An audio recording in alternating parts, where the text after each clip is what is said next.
চাই একটা সুষ্ঠু মানুষের হাতে দেশটা পরিচালনা হোক, যোগ্য মানুষ পরিচালনা করুক, সৎ ব্যক্তি এখানে জয়যুক্ত করুক, আমরা এটাই চাই।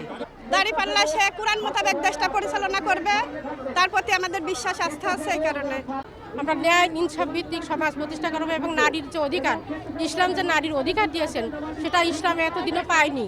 তা আমরা যেন নারীর সুষ্ঠু যে নারীর অধিকার এটার জন্য আমরা ফিরে পাই, এর জন্যই আমরা এই জামাত ইসলামকে আমরা বেছে নিয়েছি। কারণ সুষ্ঠু এবং সুন্দর সমাজ গঠনের জন্য জামাত ইসলাম একমাত্র দল যেটা পুরুষ এবং নারী সবার অধিকার তারা আদায় করবেন, বঞ্চিত মানুষগুলা সুবিধা পাবেন। নির্বাচনের জন্য আজকে আমাদের শেষ সমাবেশ, এখানে আমরা আসছি আমির হামজার জন্য।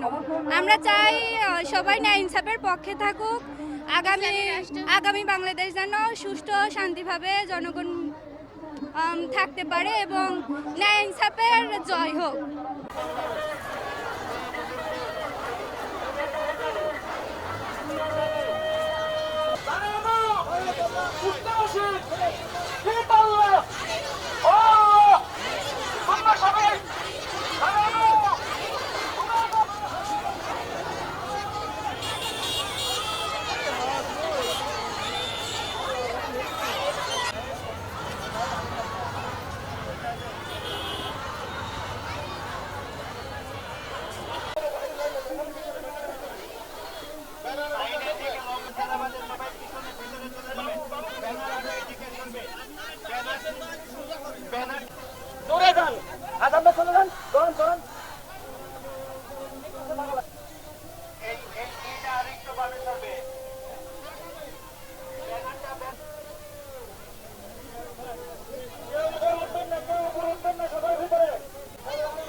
Sodoro,